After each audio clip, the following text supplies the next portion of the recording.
right, YouTube, back in the shop again. Here we go. So today we are going to hopefully finish up this other side. Now, one thing that I did realize when I was putting this together, I'm going to redo these rivets. I'm not happy with them. Let me tell you why. Let me tell you a couple things. So Vans has you put a double stiffener. If you guys can look under there, hopefully another set of stiffeners. I'm trying to show them to you. And so the thickness, so you have a stiffener here and a stiffener here. As you can see, I beat the heck out of these rivets. So when bucking rivets, the whole idea of bucking is you're transferring the vibration of the pneumatic into a heavy weight on the other side, and that vibrates, and that's what smashes the vibration. As you add thicker material, you're going to reduce the harmonic, or you're going to reduce that vibration, right? Because this thicker material is going to absorb that, and it's not going to vibrate as much. And so what happens is a byproduct of that is you beat the crap out of these rivets. Now, this is a change in the plans. It's a recent change.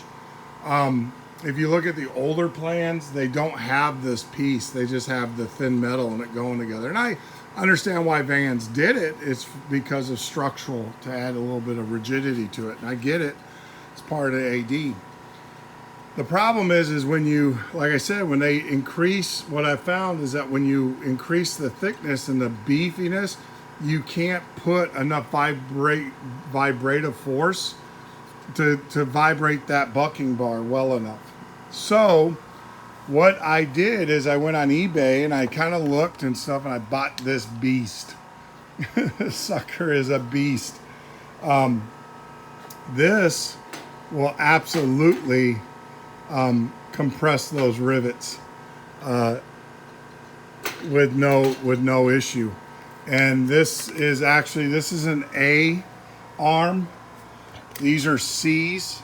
This one here puts on a 3-inch yoke, which is what I got here, puts about 5,700 to 6,000 pounds of pressure. Yeah, so it's pretty beefy. You can actually do these rivets, the bigger rivets, with this guy, with a smaller yoke. If you go down yoke size to a smaller yoke, you can get up to 9,000 pounds of pressure.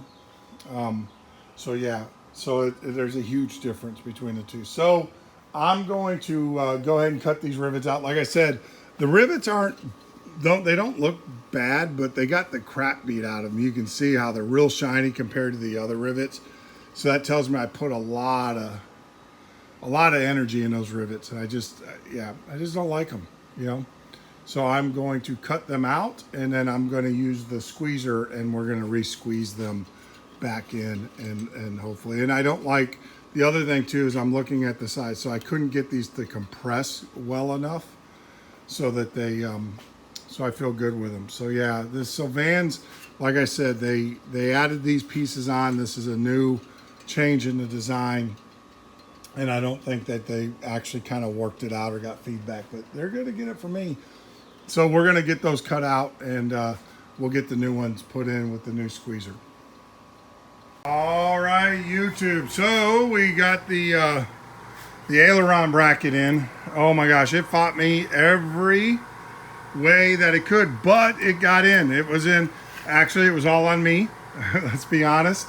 I got everything in there, but then I forgot I had to put this. If you guys look down in here, there's a new piece that Vans, it's an AD. Let me see if I can, it's got to go in with it. So I got the bracket put down, and then I forgot to put that other piece in there, so I had to take it out. It's just read the instructions, and like I said, we are working with 2 sets of plans. The updated version is does not have this bracket, this bottom bracket in down here. Does not have that in there. The updated one does. So you got to make sure you have the right set of plans and you have the right bracket. As you can see over there, I don't have it in. Wasn't happy with, with the way it went in. This bottom bracket, when I was taking the rivets out, kind of oblonged it, and so I have a new piece coming, and we will repair that when it gets here. But yes, that completes the right side, at least is done. Oh, one of the things, be careful. When I was drilling those rivets out, my drill kind of nicked the side of this, and that's what you see here. So I buffed it down. I used my die grinder down there and took it down. No big deal. It's not that's not part of the, it is part of the structural, but it's not interfering with the structural or limiting. So I just kind of polished it. I will have to say the alligator squeezer is awesome. If you guys remember, I had to buck on the other one. I had to buck the rivets on there because of the width here. Because of the width, well, with the alligator squeezer, I was able just to squeeze it, and that thing was awesome. Got to be careful with this thing. It's about 5 to 7,000 foot-pounds or pounds of pressure or whatever. You know, it's enough to hurt you. So you got to pay close attention to this guy. It moves a lot slower than the C, than the other squeezer. The C, this is an A90 than the other squeezer, but it has a lot more force. Actually, they are telling me, because if you see, I have the bigger dies, I'll be able to squeeze these guys. And there is, when we do the gas tank or the fuel tanks, there's a part where we have to do that. So that'll be really nice to have that. But yeah, so the right side is done. And I have, you know, Vans, I did order the left side replacement parts to replace that, because like I said, the bottom bracket was just too, I dug it out. It wasn't, I just didn't like it. And, you know, if you're going to build an airplane, build it right? So, yeah, so we got this done, and now we will proceed on cleaning up, and I will get to work on skinning the top skins. I can at least do the right side while we are waiting on the left side parts to come in. So there you go. All right, YouTube, there you go. Skins right and left wing skinned up, clecoed in. The only secret that I could tell you is start from the bottom on these, because you got double skins in here for the stiffeners, and then work your way up. You'll see that there's actually 2 skins in there, and they're 2 separate pieces. So work your way up.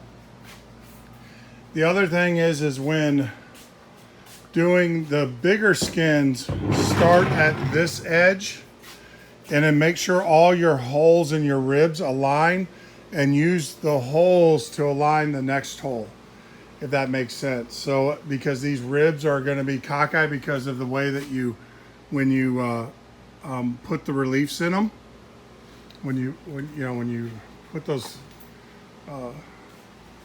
reliefs to get them straightened up and stuff, they kind of get cockeyed. So what will happen is that you'll find these holes won't line up exactly, but you know, so you're going to have to put clecos in them to get them to line up, and then start at one end and work your way this way, moving or getting everything in alignment and getting the wrinkles out. So there you go.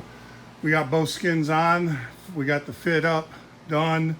And now what we have to do is, as you guys don't know, you've never built one. I don't know, I've never built one.